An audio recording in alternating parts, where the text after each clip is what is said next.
아비야가 죽고 그의 아들이었던 아사가 왕위에 오르게 되어집니다.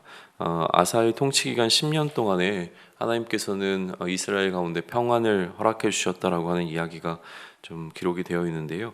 그 이유에 대한 설명이 쭉 이어지죠. 기본적으로 아사가 하나님 보시기에 선과 정의를 행했기 때문이라고 하는 설명이 추가됩니다.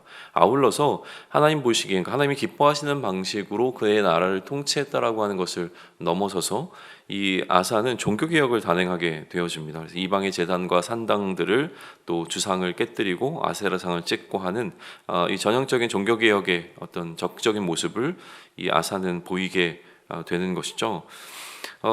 그래서 전쟁이 없던 평화의 시대가 이스라엘 가운데 임하게 되어지고요. 이 평화의 시대 동안 아사는 이후를 위한 어떤 대비, 다시 얘기하면 견고한 성읍들을 다시 재정비하고 재건축하는 과정을 통하여서 나라의 어떤 방비를 계속 좀 해 나가는 모습을 보입니다. 이러한 건축도 순조롭게 진행되었다라고 7절은 이야기합니다. 모든 것이 형통했다라는 평가를 좀 내리고 있는 거죠. 그리고 이어지는 8절에서는 아사의 군대의 규모에 관해서 알려주게 되어지는데 꽤 큰 숫자의 군대가 아사에게 있었습니다. 그럼에도 불구하고 이러한 아사의 군대 규모보다 훨씬 더 큰 규모의 군대를 이끌고 구스에서 침략을 해오게 되죠.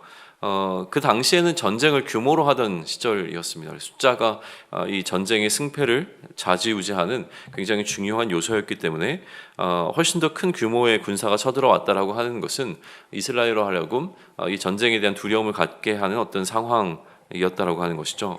그래서 아사는 하나님께 기도하게 돼요. 그리고 아사의 기도가 이 11절에 기록이 되어 있습니다.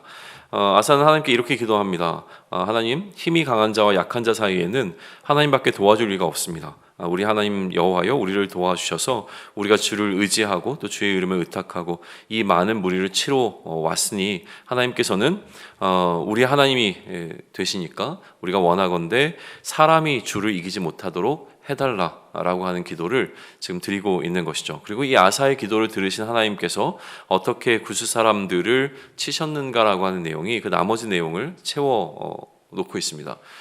그래서 어떻게 보면 또 하나님께서 이 전쟁에 개입하실 때 이스라엘에게 늘 임했던 방식으로, 또 전형적인 방식으로 이 전쟁의 스토리는 기록이 되는데요. 하나님께서 완전히 그들을 승리케 하셨고, 또 이러한 하나님의 전쟁에 대한 승리가 주변에 있는 사람들을 놀라게 만들었고, 또 이 전쟁을 통하여서 얻게 되어진 전리품들이 있었는데 그것들을 좀 수확하게 되어졌을 때 이후에 또 이 전리품들을 하나님께 올려드리는 그러한 어떤 흐름으로 기록이 되고 있는 것을 볼 수 있습니다. 메시지는 선명하죠. 오늘 14장에서 이야기하고 있는 메시지는 선명한데, 기본적으로 이 메시지를 보게 되는 원독자들에게는 하나님 보시기에 선과 정의를 행하고 또 그들 가운데 있는 불의함을 제거하게 된다면, 하나님을 기뻐하시는 방식으로 행하고 또 그들 가운데 하나님께서 기뻐하지 않는 것들을 제거해낼 수 있다면 하나님께서 그들 가운데 평안을 허락하시는 것은 물론이고 이후에 예측하지 못했던 위기의 상황, 또 어려움의 상황이 찾아오게 되면 하나님께서 능히 그 상황 가운데서도 너희를 건지실 것이다 라고 하는 이 메시지를 주고 있는 것은 참 선명합니다. 그러니 오늘을 살아가는 독자들에게도 동일하신 하나님의 일하심을 기대하는 것은 당연한 메시지가 될 겁니다. 이 14장을 놓고 우리가 하나님의 뜻대로 살아야 할 것이고, 또 우리가 어떤 상황 가운데서도 하나님만을 의지해야 되겠다라고 하는 결단을 하게 되는 것은 굉장히 자연스러운 흐름이라고 생각을 합니다. 그런 의미에서 우리는 좀 하나님을 의지하는 것에 관해서 좀 생각을 해보면 좋겠는데요. 하나님을 의지해야 된다라고 하는 이 당연한 명제에도 불구하고, 그러면 왜 하나님을 의지하지 않고 우상들과 산당들을 그들의 공동체 가운데 허락했는가라고 하는 지점을 다시 되돌아 짚어볼 필요가 있는 것이죠. 결국은 누구를 의지하는가라고 하는 하는 문제는 의지할 수밖에 없는, 누군가를 의지할 수밖에 없는 상황 가운데서 펼쳐지게 된다는 거예요. 그러니까 지금 하나님을 의지하던 자들이 하나님을 의지하지 않고 그들 가운데 우상을 세웠다라고 하는 것은 하나님이 아닌 다른 것을 의지하기로 결정했던 그들의 결정의 순간들이 있었을 겁니다. 그런데 지금 오늘 역대하 14장의 중심 인물로 등장하고 있는 이 아사라고 하는 인물은 하나님만을 의지하기로 결정했고, 그 하나님만을 의지하기로 결정했을 때 그에게 나타나는 또 다른 행동은 무엇이냐면 하나님 외에 다른 의지할 것들을 전부 다 없애버리는 상황을 만들었다는 거예요.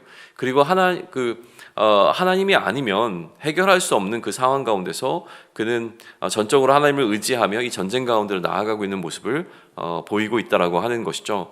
그러니 우리가 주목해 봐야 할 것은 무엇이냐면 하나님 외에 다른 것을 의지하지 않겠다라고 하는 우리의 결단이 이러한 종교개혁을 통해서 드러난 것과 마찬가지로 우리의 신앙적 결단도 이와 동일하게 나타나야 된다라고 하는 거예요.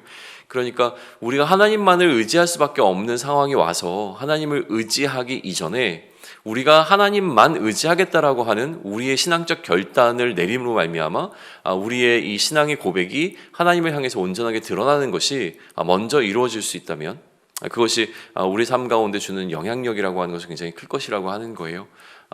우리가 놓여있는 이 시기 가운데 내가 하나님 외에 다른 어떤 것들을 의지하고 있는지를 다시 한번 돌아보고 하나님도 이 상황을 해결하지 못할 것이라고 하는 상황 가운데 다른 것을 하나님 아닌 다른 것을 우리가 찾고 그것을 통해서 우리 삶의 문제를 해결하려고 하는 것이 아니라 답이 보이지 않는 상황 가운데서도 나의 유일한 반석이 되어주시는 그 하나님을 의지하고 의뢰하며 나아갈 수 있을 때에 그 하나님의 일하심이 우리 가운데 나타나고 또다시 우리는 상황이 어떠함과 상관없이 하나님께서 허락하시는 이 평안 가운데 머무를 수 있을 것이라고 생각을 합니다.